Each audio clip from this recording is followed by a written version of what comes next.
All right, everybody, welcome back to Beans No Ball here for the Week 9 recap. Had yet another crazy week of football. Obviously, we are with this week done now right at the halfway point of the season.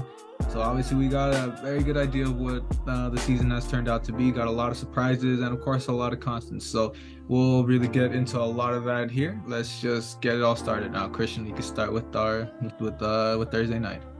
Yeah, let's kick it right off with Tennessee and Pittsburgh. This game was like we said, this is gonna be a game where Will Levis was going to finally have their competition, which was the Pittsburgh Steelers of that defense. Sure, yes, their offense could be mediocre at times with Kenny Pickett at quarterback, but in this game he was injured. He was still struggling with injuries that he suffered in the past 2 weeks, and he still managed to carry pretty much a tiny bit of the load in order for the Steelers to get this victory here. But story of this game was the defense. I mean, TJ Watt, obviously the leader of the leader of the defense, or the team, you could say.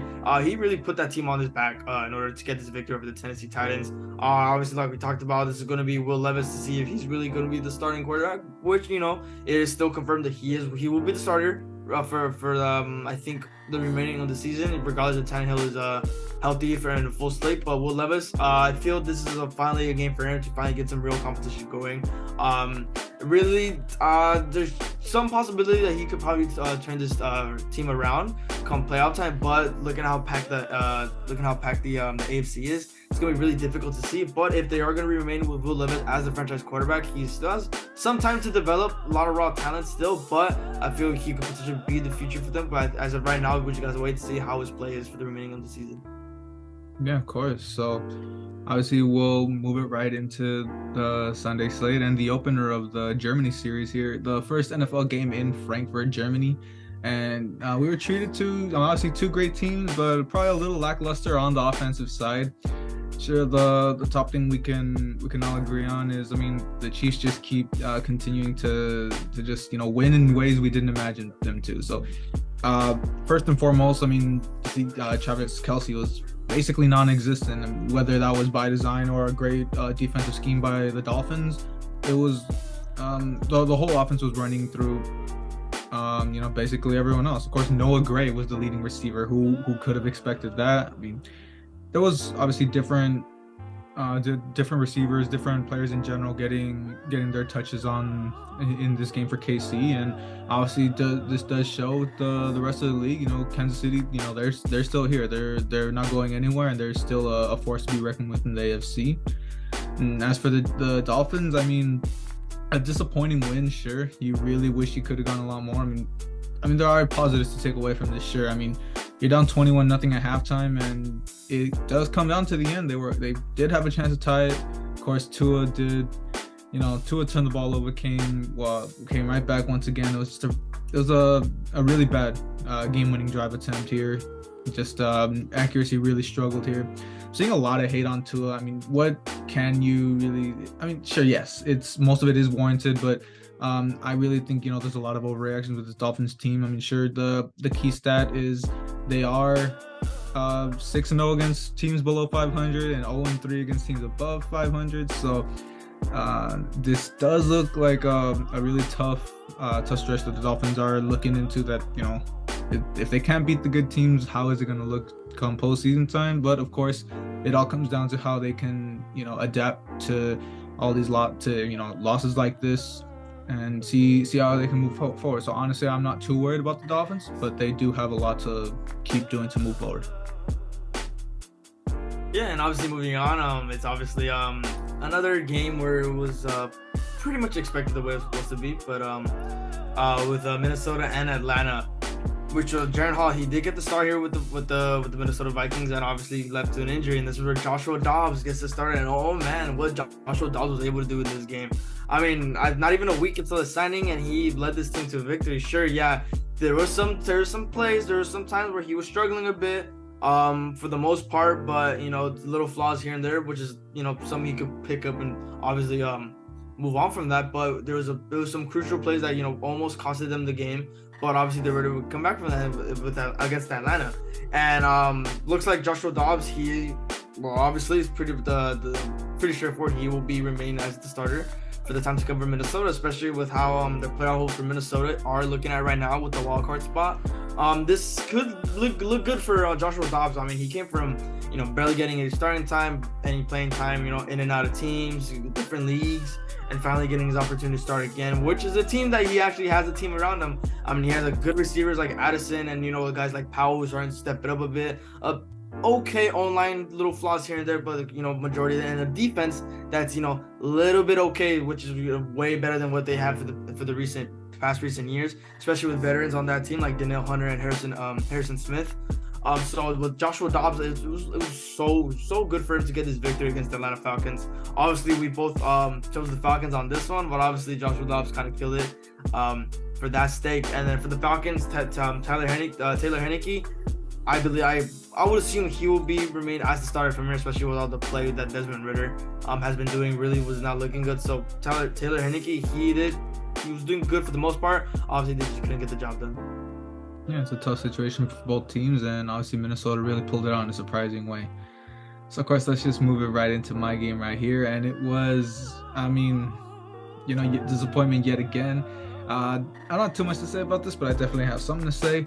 So, get it started. I know we had alluded to this. It was looking like Stafford probably wasn't playing, but once it was confirmed, I can honestly say I really wasn't expecting anything much. I mean, sure, I see it's the Packers, it's not the craziest idea to see them winning there. So I mean, even without Stafford, I held out some hope, but unfortunately, I mean, Brett Rippon, after that performance, he better start learning Chinese, man. And after this performance, obviously the Rams did let him go, him along with a couple other lesser known players like Myles Gaskin and another quarterback I forgot, but it was a no name. So I mean, what more can you say? Obviously they did go out and pick up Carson Wentz, did get that video out yesterday. So, but above all else, what I really can say is, the defense really, they did their part. They held on as long as they could, but to see, they only allowing 10 points into the third quarter. They gave the offense a shot to come down and win it. Obviously, Rippon really wasn't up for it, so there really was no hope to begin with. But a lot of pieces were really working. Especially Ahkello Witherspoon really was up to the task. I believe he was finally placed into that number one role over Kendrick, and it did work wonders. Even Kendrick, I feel like he's really going to succeed more at least throughout this season. If they keep him in that cornerback 2 role, I think he's more suited for that at the moment. He'll definitely have time to develop more into a cornerback 1 role, but right now I think this is a great spot for him. And overall, the defense was solid. We didn't get to see that Jordan Love just going crazy on us like what I was expecting could be a possibility. But at the end of the day, with a non-existent offense, the Packers slowly waited on our defense to tire out, and they ended up taking advantage in that fourth quarter. Score is a little more lopsided than what the game did entail, but at the end of the day, it's just a really disappointing loss. Dropped to 3-6. So, like I was alluding to in the Wentz video, I really do think this should be a time to keep it low and tank for a little bit of that draft position. Yeah, obviously a lot going on with the Rams right now. They did exceed expectations for the most part in the beginning of the season, but now it's starting to be on the decline. So obviously, with the pickup of Wentz, let's see where they go from there. Now moving on to our next game, which is really a game where it was pretty expected. The Browns they shut out the Cardinals. We saw with them trading with Josh Dobbs and then them referring to their no-name, the Clayton Tune, who had a pretty horrible game. But what really much can you say? He got sacked 7 times. That O-line really wasn't doing much. They really weren't doing much for Dobbs anyway, but for Clayton Tune, it was probably just a horrible start for him, let alone for how, dysfunctional this whole Cardinals team is. I know how I said in past videos that the Cardinals, they have some key players that can help them win. Obviously, they were, like how I've said before, they're able to keep close games, but with a Browns team like this, with the heavily good defense that the Browns have with Myles Garrett, Denzel Ward, and other key players that they have, it's going to be hard, especially with the look at the Cardinals. And then obviously another point of this game, Deshaun Watson coming back. He had a pretty okay game, finally getting his groove again. I mean, he threw for 2 touchdowns, 219 yards. So this is going to look good for Browns fans. They finally getting rid of the PJ Walker the past 2 weeks, which he was still able to pick it up thanks to the defense. That's why it's kind of overshadowed with PJ Walker's performance. It's the defense of the Browns. High-powered defense is what's going to win them games. They're 5-3 in the whole AFC North. They're in playoffs, so division games within this within the AFC North, they're going to be extremely crucial. And with the Browns, I'm pretty sure that, like you said, I think you had them, I believe, winning the division. It's looking possible. It's looking possible. I'm still sticking by the Ravens, but with how Deshaun Watson was playing and how he was leading this offense and how Amari Cooper with him in the 1-2 punch and how strong this defense is, the Browns are looking extremely well. Yeah, of course. So I mean, they did have that drop off, of course, but definitely within a parity-filled AFC North, you never know how the teams can move around. Everyone still has a chance to make it right now. Of course, we'll move it into another AFC NFC matchup here with the Commanders and the Patriots, and the struggles continue for New England, even in a close game here. I mean, sure, we did expect the Commanders to come out on top pretty soundly, of course, but you just look, sure, even with I guess the defense to expect to struggle a little more after giving away probably their 2 key assets in Young and Sweat. The defense did hold their own. Sure, it was against probably one of the worst teams in the league, but did hold their own for the most part. Although that big 64-yard run to Ramondre Stevenson really did get the Patriots really into the game here.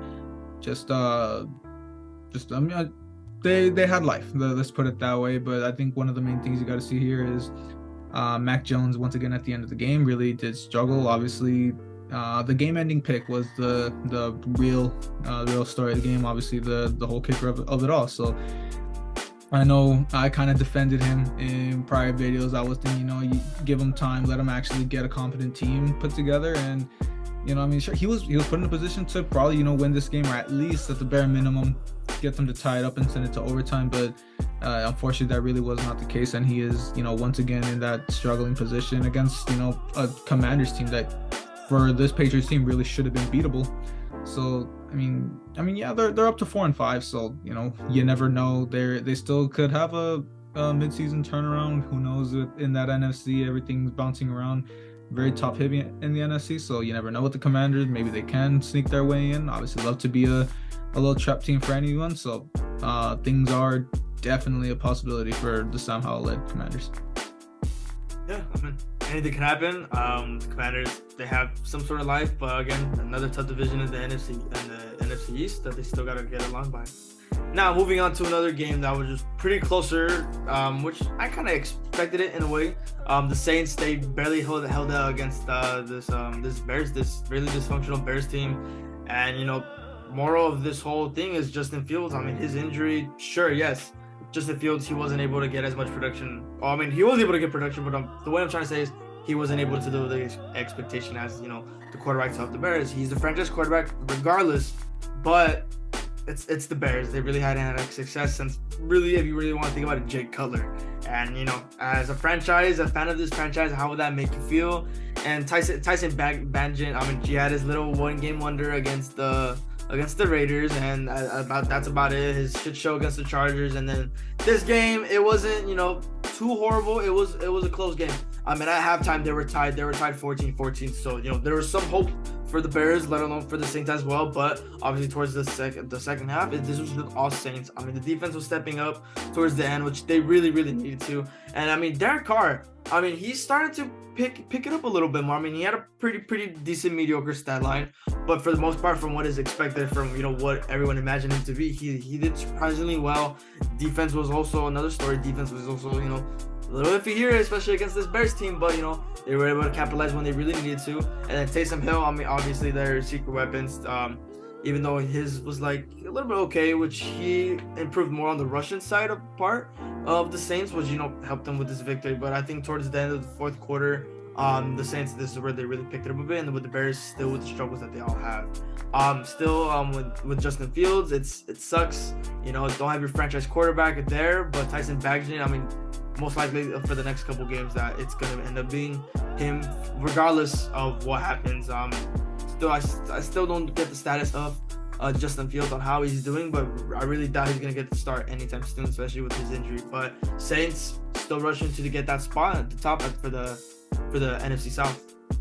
Yeah, just to bounce back to Fields, he was a limited participant in practice today and yesterday, so just depends what how good he progresses, and maybe he possibly could be back. I would probably expect until next week, but we'll see. But of course, we'll move it into the Seattle Seahawks and the Baltimore Ravens, and I mean, what a statement win for Baltimore here. Just probably right now at the moment they were the top team in the NFC West, and obviously a very top heavy division considering the Niners and all that.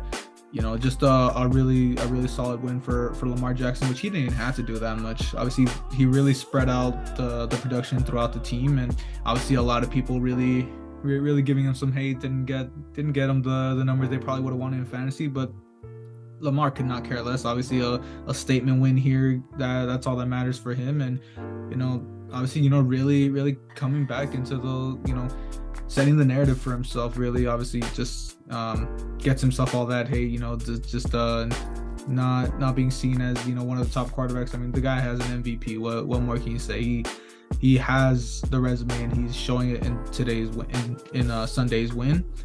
But as for Seattle, I mean, as it just shows, my horrible decision in starting them for fantasy this week. Just I believe they pulled a -4 points. To give up 37 points, pretty bad. I mean, it was and as we're saying, a really solid Ravens team, but I don't think anyone could have expected this much. And of course, you gotta take a look at the Geno Smith narrative.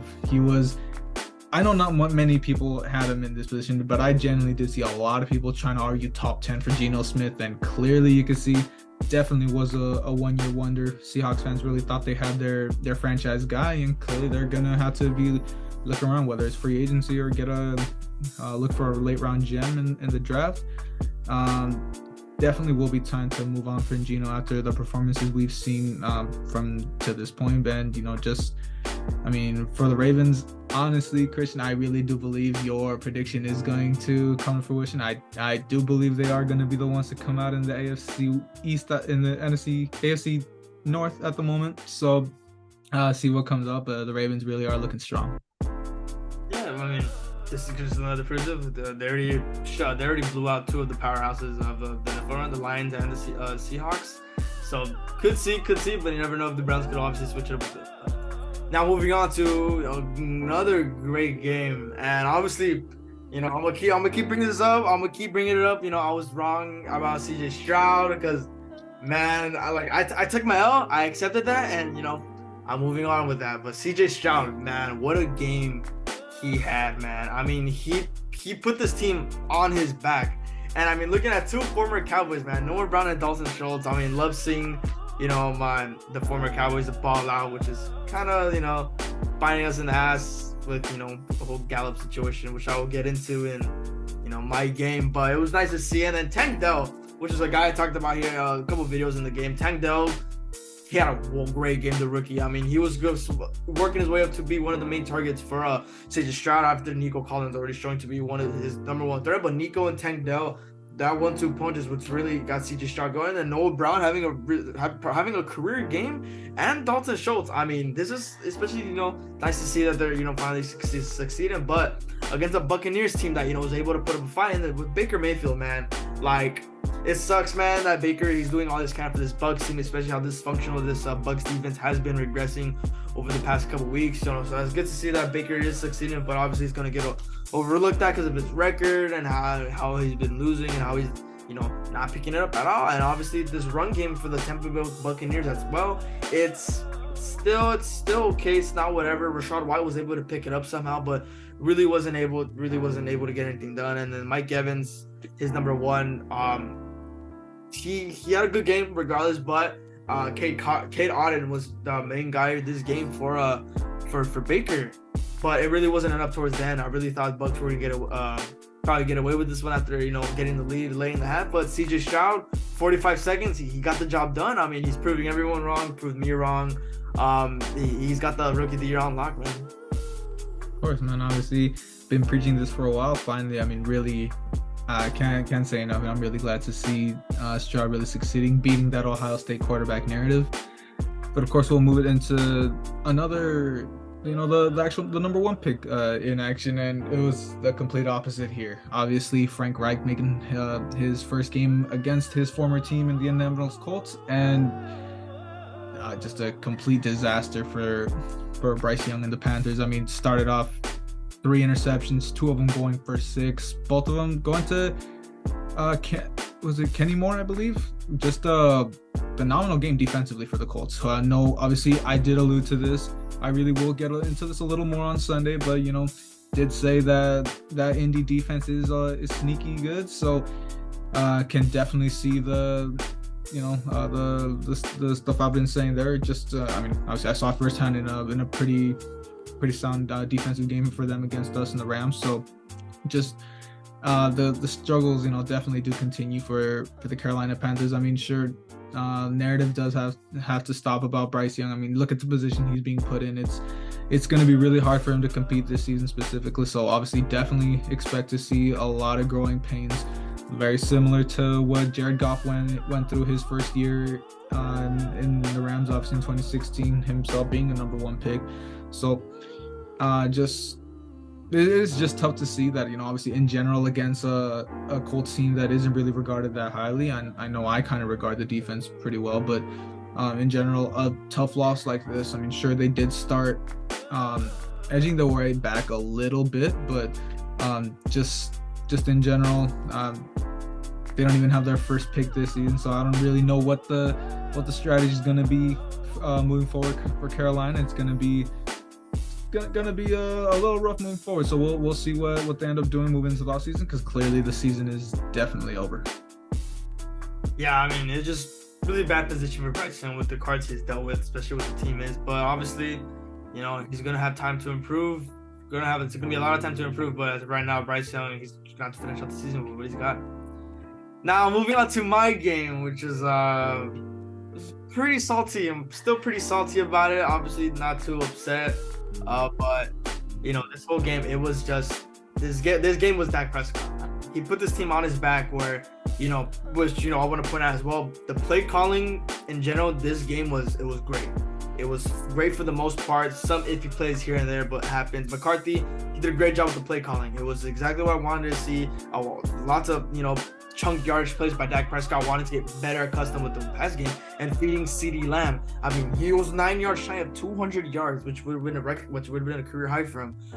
But this is the thing I don't like, which we're having to rely on CeeDee way too much. I mean, Michael Gallup, that's the third thing. He had crucial drops on 3rd down, which, I'll kind of, I'll give him the bittersweet ending of it, since, he did, come in clutch where he really needed to. He got, I think, those 2 contested catches towards the end, which helped us for the most part. But letting go of Cooper and keeping Gallup, Gallup wasn't the same after that ACL injury. And then another player, Terrence Steele. I'm really like the O-line gave up 5 sacks, 80% of which 4 of those sacks alone were Terrence Steele. Hassan Reddick was just getting the best of it, especially on the when we're inside the 6, where Dak went to our rookie Schoonmaker, and Terrence Steele just let him get by. I mean, he had Brandon Cooks wide open on the right. CeeDee was able to take the 2 defenders, but obviously that wasn't his first read. If it was his first read, maybe, but with the pressure, that would have been so. And then, sure, yes, I still, this was a poor officiating game. Regardless, this is objectively a poor officiating game. I mean, they missed crucial illegal hands to face on Gallup, where the ref instantly picked up the flag. Lots of missed holding calls, some missed PI calls as well, especially on that one on Schoonmaker, where the DB had already tackled him before the ball. But regardless of that, it's gonna be overshadowed, because at the end, the Cowboys had the opportunity to win that game, and obviously, knowing my Dallas Cowboys, I get my hopes up, and knowing them, Cowboys are gonna Cowboys. Something's always gonna screw up. It's either gonna be flags, it's gonna be sacks, it's gonna be this. I mean, going from the inside the 10 to the 30-yard line, let alone Dak almost completing a miracle, but just it was a game of inches regardless. But I think this completely erases the whole narrative of Dak Prescott, which I really love. Dak, he's able to compete against top teams, excluding that Niner game. That Niner game, I feel that Niner game really got to him. And in the past three games, Dak's really been living up to the expectation that I expect him to be this season. The interceptions finally cooled down. No interception against this Eagles defense, which, you know, kind of expected with how depleted they are. But, you know, I'm not too worried. Not too worried for the next couple of games. Since we have winnable games, where our only really possible threat are the Seahawks. But, you know, we got the Giants next, Commanders next, and Panthers, which are very, very winnable games that can keep us on top of the seeding position. Whereas Philly, they have a tough schedule ahead of them. So, you know, obviously praying for the most of that. But regardless, it was a pretty salty game for me. But obviously, we'll see them again week 14, switch up everything, how everything is. But really more of the story on this one, Dak Prescott, really happy for the most part.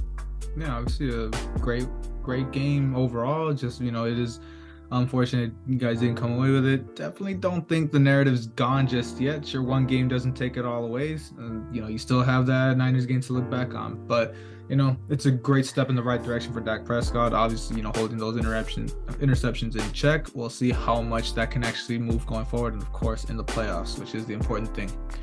But, of course, going into another AFC NFC battle here with the Giants and the Raiders, and it's night and day after firing Josh McDaniels for the Raiders. Just a phenomenal debut for Antonio Pierce. Really see the team in general just really getting behind him. Really, you know, they're happy to play for him. You could tell he lives and breathes the Raiders. So he's obviously he's got the locker room, you know, a lot better. Obviously, you know, McDaniels wasn't the guy to lead this team. He, you know, arguably just he just never was suited to be a head coach from the start. Let's just put it that way. And I mean, sure, Pierce, it's his first ever, you know, experience in this, but he's definitely setting the culture the right way. I mean, I would love to see him to get this job moving forward. We'll see what Mark Davis actually wants to do. I mean, we see he already fumbled the Bisaccia situation. As for all Raiders fans, I'm sure everyone can hope he doesn't fumble this situation away. So actually getting into the game, I mean, sure, it was a pretty mediocre game for Aiden O'Connell, but he is showing flashes. Yeah, he's definitely playing to a level a lot higher than, you know, a lot of people would expect. He's definitely playing better than Garoppolo. He's showing more potential than Garoppolo ever was going to be able to show for the Raiders himself. And Josh Jacobs, like, he's easily going to be the narrative of this game. Just a hair under 100 yards, and of course got a 2-touchdown game. So just in McDaniel's offense, he really seemed to be getting limited. And right here in his first game under Pierce, just really letting him let loose. And really do think, I mean, sure, this year probably out of reach, but if they do hold on to Pierce, if the Raiders can start setting that culture, I really do believe, you know, unfortunately we really wouldn't like to see him succeed, but Pierce definitely could have some potential with the Raiders. And, you know, as for the Giants, you know, Daniel Jones went out once again. Unfortunately, he has, you know, torn his ACL. It's done for him for the season, so we'll see what the Giants can do moving forward. Unfortunately, you know, season has been done for them long ago. Yeah, so obviously it's gonna be a whole cultural change in the Raiders organization, and it's looking like the players are finally happy with McDaniels gone. And obviously, finally closing out the Sunday slate with the Sunday night, and boy, was this a game! I mean, this was the Bengals all around. The resurgence. I mean, after week 4, Burrow on top, and I mean, we just kind of called it in the first couple of weeks where Burrow is gonna have those shitty first couple of weeks, and then next he's gonna pick it up once again. This is exactly what he's doing. Burrow's finally picking it up, finally looking like the MVP, like an MVP front runner now, which was our MVP, but obviously, you know, still got a lot of tough guys like Lamar Jackson still up and playing. Patrick Mahomes. But the Bengals really stepped up here. The good thing that the Bills did do here was contain Jamar Chase, but obviously, pass game did open up for T. Higgins to finally have himself a game. I mean, 110 yards, which is really, really good. Same thing with Tyler Boyd. He had a good game here and there, and then a notable guy for me, Joe Mixon. I mean, he's finally stepped it up for me, at least in fantasy wise. But I mean, let alone the rush attack for the Bengals, it's still a little skimpy. Still got a lot of improvement to here there. But regardless, this game was just all Joe Burrow finally picking it up where he left off last year. And you know, he's due. Sure, you can say he's due for a Super Bowl, whatever, but he clearly is, but still got a lot of picking up to do with this Bengals team, especially without how compact this AFC North is. And as for the Bills, it's looking bad. This decline's finally starting to happen. I mean, Josh Allen, the Madden curse, sure, finally getting to him, but it's not looking great at all for this Bills team, and let alone like I said, the AFC North is compact, let alone the whole AFC conference is. The Bills, from the looks of it, with how they're playing and how the play calling is, with what McDermott wants to do in the future, I really don't expect them to make playoffs at all, especially with me calling them as the spazzed out real quick as the AFC East winner. But from the looks of it, it's still got a lot of reviewing to do for the Bills, especially how bad they are on the road. Yeah, as much as I know you got them as your 1 seed, no less. So we'll see how it goes, and hopefully that resurgence of the Bengals really clearing up my predictions as well. But of course, we will close this out with the Monday Nighter, and a lot more of what was expected. I mean, sure, I think a lot of us would have expected this game to be a lot closer, but a lot of struggles for Zach Wilson here, to say the least. Sure, he definitely had a nice looking stat line yard wise, but in general, it's just definitely a bunch of empty stats to fill up his line, of course, and in general, just a lot of the struggles seem to continue. The Jets defense, of course, as highly regarded as we've considered them recently, they really did come away with their own struggles in this game. And as for the Chargers, I mean, Justin Herbert, sure, the stats don't show it, but he played a phenomenal game himself. And obviously, call it a nice game manager win in his own right. Austin Eckler, non-existent yardage wise, but what a game, of course, for him. 2 touchdowns. He's kind of been slowly getting that narrative that he's kind of looking a little iffy, not to the level that we wanted him, but I mean, just a great little breakout game for himself. And for the Chargers as a whole, I mean, that defense, what did they get, like 3-4 turnovers in total? Really making me look stupid for keeping them on my bench, obviously for the Seahawks defense. So definitely a resurgence of sorts for the Chargers defense. From obviously, I know we've kind of had our own narrative that they've really been one of the more disappointing ones, with guys like Khalil Mack and in general Derwin James. So guys, big names, of course, and this defense was expected to do more. And of course, we had our own reservations of they really are one of the more disappointing defenses. And in recent games, they really have been showing out and really definitely showing maybe the Chargers can really make that push for what we've been talking about. But of course, that's going to wrap us up for the Week 9 recap.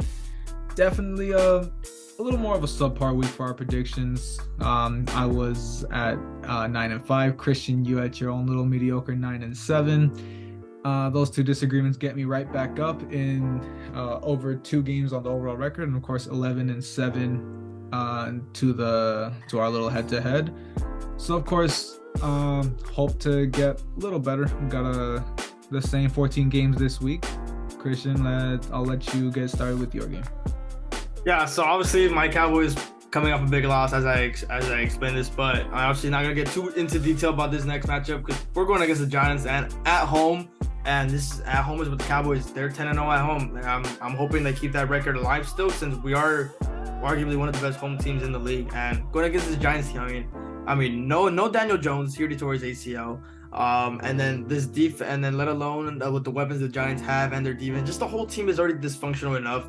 And then let alone already putting a 40 in the head on Week 1, I would expect them to, hopefully do the same. I'm not gonna get too cocky, because knowing how I talk a big play and then the Cowboys end up having a shit show. But I would expect it to have a similar game to the one we had in Week 1. But just nothing really more to say other than hopefully Dak Prescott, just doing what he does. And then another struggle was what we had, which was the run game. Tony Pollard obviously not getting Derrick Henry or another big power back, was really doing us dirty, especially since Dak's carrying the load with no run game, man. It's gonna bite us in the ass come playoff time, hopefully, if our cards are played right. But if that can have another sensational game that he's been having these last couple weeks with the resurgence of CeeDee Lamb and Jake Ferguson, who I forgot to mention, he is finally living up to that tight end in 1 spot, and the defense just continuing what they do best, and this should be a nice, pretty cakewalk win for us. And now moving on to my highlight game of the week, which is going to be another great one, which is the Jaguars and the San Francisco 49ers. The Niners, they're coming off their bye week after 3 straight losses, which is pretty big losses, especially when it comes to seeding contention and the whole narrative with Brock Purdy, where he's the system quarterback, or if he just has some rough couple games with the loss of Trent Williams, McCaffrey, and Debo. Well, McCaffrey, was able to come back for the last games, but obviously without Debo and Trent Williams, I haven't been, kept up too much on the status between them two with Debo and Trent. But especially with the Jaguars team, when we're looking at this Trevor Lawrence-led team, that offense, it's looking a little scary, especially with Calvin Ridley, who was not really putting up too much production. Let alone it's Christian Kirk, who was the guy who messed up the whole receiver market in the offseason. But he's starting to look like his number, looking like a threat for Trevor Lawrence, which is pretty good. And then Evan Ingram starting to step it up a bit. And then that run game, it's it's whatever, but it's enough to get enough for them to carry the load in the games. And the Jaguars, they're looking good. They're looking really great. Trevor Lawrence, he's finally, to the past couple seasons where he wasn't looking like that, especially his rookie year. Last year's pick it up, and then this year he's finally looking very, very sensational now with the Jaguars team. Yeah, definitely a great game to highlight there. And of course, hopefully we get a better game for your Cowboys than we did week 1. So obviously with my Rams on bye this week, I'll be getting 2 games to highlight. Obviously feels a little better for me. I get to, get a break from that misery they've been giving me this season once again. But for my first highlight game, we'll be going with the Browns and the Ravens, as obviously these are the 2 teams we argued about to see who was probably going to take the AFC North. And at the moment, the way things have been looking, and sure, you never know, but the Ravens really are looking a lot stronger. And because I'll just say right at the start, I'm gonna be going with the Ravens here, going against my original pick. But we see the numbers Lamar Jackson is, as I said earlier, he's not putting up those, crazy star numbers, but he's getting the numbers he needs, spreading out the ball, getting wins, which is the most important thing here, the most important thing for any player. And, as for the Browns, sure, it's that defense, and we will definitely get a good idea on, what our debate topic was, how these 2 teams match up and how these 2 teams are going to fare moving into who gets supremacy in this division. And I really do believe that Lamar is going to find a way to really surpass this Browns defense, as good as they are. Definitely expect Myles Garrett to be a difference maker here. But overall, it's going to come down to quarterbacks, and Lamar Jackson I'll easily take him over Deshaun Watson any day of the week here. So definitely expect a really close game, a great game nonetheless. But gotta say that the Ravens are going to come out with this one. For my next highlight, I'm going to go with the Lions and the Chargers. Definitely 2 games. I know I just talked about the Chargers and their resurgent defense, and it's going to be a big talking point how Jared Goff can adjust to probably a defense he wasn't too worried about before. Now, ever since Monday night's game, this is a team that they're really sure, not only since Monday night, since their resurgence has been starting since weeks ago. The Lions definitely have taken notice to this and are going to definitely have their hands full with this. And I really do believe the Lions are gonna Lions and Dan Campbell will have a great plan for this, and won't say won't have them winning by too big in general, but I definitely do see the Lions to come away with this. I expect a good 10-point win for them. And sure, Justin Herbert, do expect him to have some success against the Lions defense, but in the end, I do believe that narrative that we've kind of gotten used to, probably gotta expect a game-losing interception for Herbert at the end of this one. So definitely treated some great games this week, but some of these, definitely some big high marquee matchups coming up. Which of course, that's going to wrap us up for our Week 10 preview and wrap us up for the video in general. Like I just said, definitely some great matchups coming up. Second half of the season, obviously gonna be a great one. We will still gonna fully debate how we are going to handle this, but we will be getting a mid-season recap, mid-season roundup type video coming out in the next couple days before Week 10 starts up. So definitely stay on the lookout for that. I always appreciate the support and anyone who sticks around for the full video. So definitely for hopefully everyone can stick around for our midseason video and Bean Talk, and we'll see you guys when they come out.